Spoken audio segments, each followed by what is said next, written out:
بسم اللہ الرحمن الرحیم۔ اس لیے شراب سے بچیں، شراب کی قیمت سے بچیں، شراب بیچنے سے، شراب خریدنے سے بچیں۔ اللہ ہم سب کو بچنے کی توفیق عطا فرمائے۔ اللہ کے نبی صلی اللہ علیہ وسلم کا آخری بیان کیا ہوا نکتہ کہ شراب کی کمائی کیسی ہے۔ خود نہیں پیتا، نہ کسی کو پلاتا ہے، صرف گھر میں بٹھی لگائی ہوئی ہے، بنا بنا کے بیچتا ہے، کمائی ہے۔ کمائی کرنا جائز ہے؟ اللہ کے نبی صلی اللہ علیہ وسلم سے پوچھا گیا کہ اللہ کے نبی شراب کی کمائی، تو آپ نے فرمایا ان اللہ حرم الخمر وثمنها، اللہ نے شراب بھی حرام کی ہے اور اس کی قیمت وصول کرنا بھی حرام ہے۔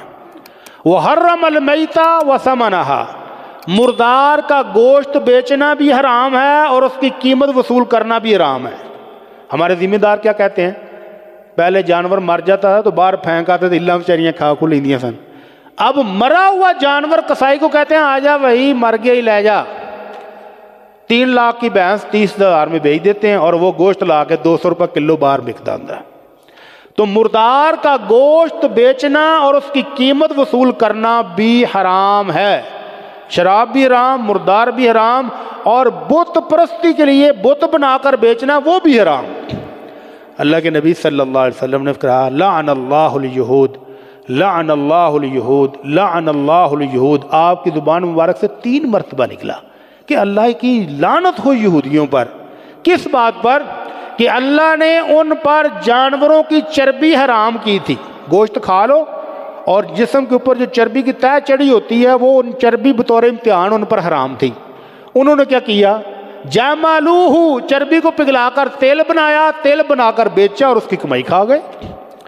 تو اللہ کے نبی صلی اللہ علیہ وسلم نے 3 بار کہا کہ اللہ کی ان پر لعنت ہو جنہوں نے چربی کو پگھلا کر بہانے سے اس کی قیمت کھائی۔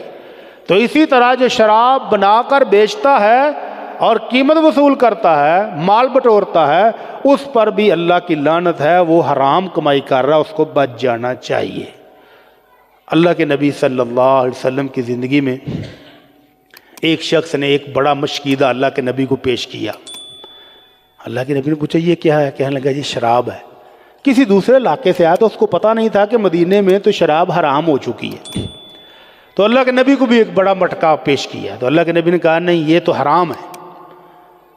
تو وہ بیچارہ پیچھے ہو گیا۔ تو ایک ساتھی نے پیچھے سے اس کو مشورہ دیا، ہولی ہولی خسر پھسر کی۔ تو اللہ کے نبی نے کہا کیا کہہ رہا ہے؟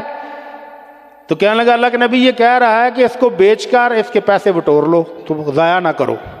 تو اللہ کے نبی کہا نہیں، پیسہ لینا، اس کی قیمت وصول کرنا بھی حرام ہے۔ تو اس نے اسی موقع پر مٹکا توڑ کر پھینک کر ساری ضائع کر دی اور بہا دی راستے کے اوپر۔ تو اس لیے شراب کسی جگہ پر بن رہی ہو، پینا، خریدنا، بیچنا، سب چیزیں حرام ہیں۔ حضرت سعد بن ابی وقاص رضی اللہ تعالیٰ عنہ نے دیکھا کہ کچھ قافلے آ رہے ہیں اور اونٹوں کے اوپر کچھ مٹکے لدے ہوئے ہیں۔ پوچھا یہ کیا ہے؟ کیا جی یہ فلاں یہودی کی شراب ہے، مسلمان کی نہیں ہے، کسی یہودی کی شراب ہے اور اس نے سپلائی منگوائی ہے۔ تو حضرت سعد بن ابی وقاص نے پکڑا نیزہ اور مار مار کے وہ سارے مٹکے توڑ دیے۔ انہوں نے کہا جناب آپ نے فلاں تاجر کی اتنا نقصان کر دیا۔ کہنے کہ اللہ کے نبی نے حرام کی ہے، مدینے میں یہ نہیں بک سکتی۔ مسلمان ریاست میں اب یہ بیچنا بھی جائز نہیں ہے۔ اللہ سے دعا ہے کہ اللہ ہمارے حکمرانوں کو بھی ہدایت نصیب فرما، اللہ ان کو بھی اسلام کی کوئی سمجھ بوجھ عطا فرما، تاکہ اس نجس چیز سے ہم سب کی جان چھوٹے۔